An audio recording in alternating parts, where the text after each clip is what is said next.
இந்த நாட்டோலிக்கு அந்த சைடில் தூரத்தில் ஒரு வீடு இருக்குது. அப்போங்கிற விசாலமான இடத்துல வெளிநாட்டில் வேலை செய்யக்கூடிய திரு ஜெயேந்திர மேனோன் கட்டிகிட்டு இருக்கக்கூடிய அந்த வீடு தான். இந்த வழித்தடமும் புல்மேடும் கடந்து அதோட பார்வைக்கு போவோம். എൻ്റെ പേര് ജലജ മേനോൻ. ഇത് എൻ്റെ സഹോദരൻ വയ്ക്കുന്ന വീടാണ്. ഇത് ഒരു പഴയ മോഡലിലുള്ള വീടാണ്. ഇവിടെ ഒരു വരാന്തയുണ്ട്.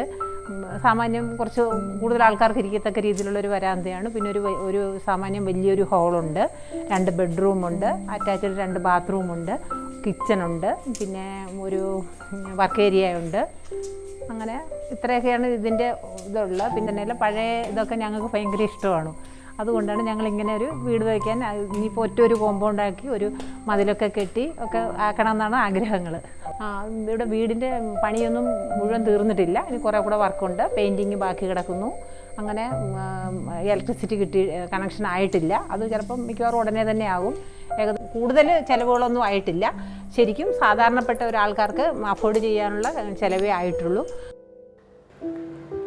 அணையாமல் இருக்கக்கூடிய நிறைய ஞாபகங்களை கொண்டு தெரியக்கூடியவங்க தான் நம்ம தமிழர்கள்.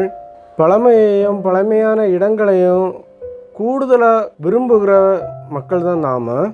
பாரம்பரியத்தில் கூடுதலாக விரும்பக்கூடிய திருமதி சரோஜா இவங்க பார்வையில் தான் இந்த அழகான வீடு கட்டப்பட்டுருக்கு. இது கேரளாவில் ஆலப்புழா கலவூரில் இருக்கக்கூடிய ஒரு அழகான வீடு தான். வீட்டோட பரப்பளவு 1400 ஸ்கொயர் ஃபீட்டு. கேரளா ஸ்டைலில் தான் எலிவேஷன் வச்சுருக்காங்க. 2 அடுக்கில் ட்ரெஸ் ஒர்க் பண்ணி ஓடுகள் நிரத்தியிருக்காங்க. பழைய ஓடுகளுக்கு கலர் கொடுத்து வீடை அடிப்பொலி ஆக்கியிருக்காங்க. நல்ல வசதியான ஒரு காட்டு சைடில் அமைஞ்ச மாதிரி ஒரு அழகான ஒரு வீடு. வீட்டுக்கு முன்னால் டைல்ஸ் போட்டிருக்காங்க. ஃபுல் அண்ட் ஃபுல்லாட்டு வாஸ்து பார்த்து கிழக்கு முகம் பார்த்து வச்சுருக்காங்க இந்த வீட்டை. இந்த வீட்டோட ஃபுல் வேலையும் கான்ட்ராக்டருக்கு கொடுக்காம அவங்க வீட்டு ஓனரே கூட நின்று தன்னால் கட்டி முடித்தது தான். அதனால தான் 15 லட்சம் ரூபாய்ங்கிற ஒரு சின்ன பட்ஜெட்டில் இவ்வளோ பெரிய வீடு கட்டி முடிக்கப்பட்டது. வீட்டோட பரப்பளவை வச்சு பார்க்கும்போது இது குறைஞ்ச பட்ஜெட்டு தான். உங்களுக்கு இவ்வளோ வசதி தேவை இல்லைன்னா பிளான்களில் ஒரு சில மாற்றங்கள் செய்து வீடை சின்னதாக்கலாம். வீடுகள் சின்னதாக ஆக செலவுகளும் குறையும், அதோட அழகும் கூடும்.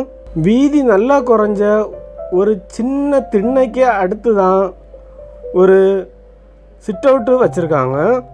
அதில் உட்காரக்கூடிய ஸ்பேஸில் கிளாடிங் டைல் பதிச்சு அழகாக்கியிருக்காங்க. வீடு ஃபுல்லாகவே இரும்பு பைப்பில் வீபோர்டு போட்டு வால் சீலிங் பண்ணியிருக்காங்க. இதுக்கு ஒரு டார்க் கலர் போட்டாச்சுன்னா விண்டேஜ் லுக்கு கிடைக்கும். வேலைகள் இன்னும் நிறைய இருக்குது.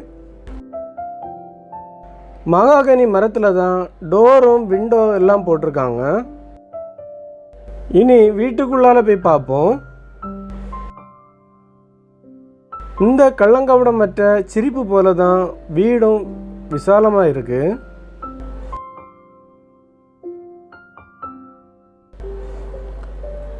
அதிக விசாலமாட்டு தான் வரவேற்பறையாக வச்சுருக்காங்க.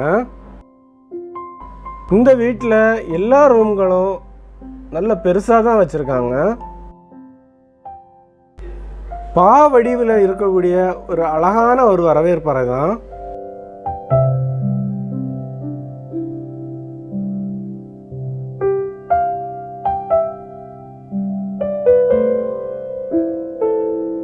ஹாலில் இடது பக்கமாட்டு இருக்கக்கூடிய ஒரு பெட் ஸ்பேஸை நம்ம பார்ப்போம். 110 ஸ்கொயர் ஃபீட்டு தான் இருக்குது இந்த பெட்ரூமுக்கு.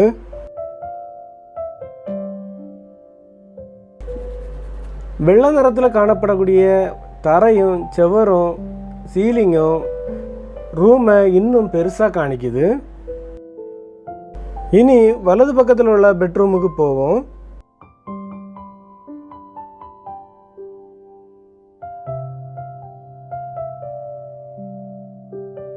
இந்த பெட்ரூமையும் சேம் அதே போல தான் வடிவமைச்சிருக்காங்க. ஆனால் இதுக்கு ஒரு அட்டாச் பாத்ரூமும் பண்ணியிருக்காங்க.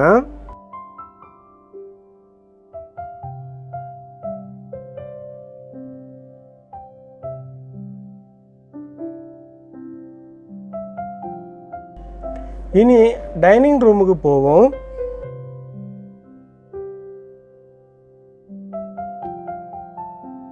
டைனிங் ரூமுக்கு வலது பக்கத்தில் கிச்சன் வச்சுருக்காங்க.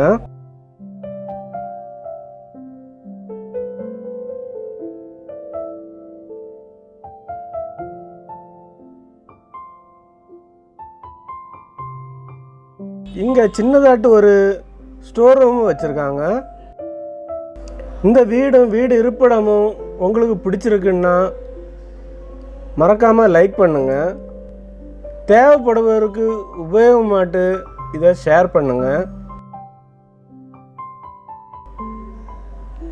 இந்த பக்கத்தில் ஒரு காமன் டாய்லெட்டு வச்சுருக்காங்க.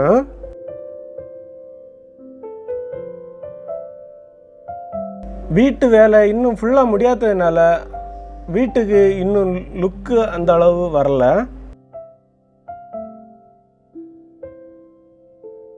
இந்த வீடு உங்களுக்கு பிடிச்சிருந்ததுன்னா நான் மேலே சொன்ன மாதிரி மறக்காமல் செய்யுங்க.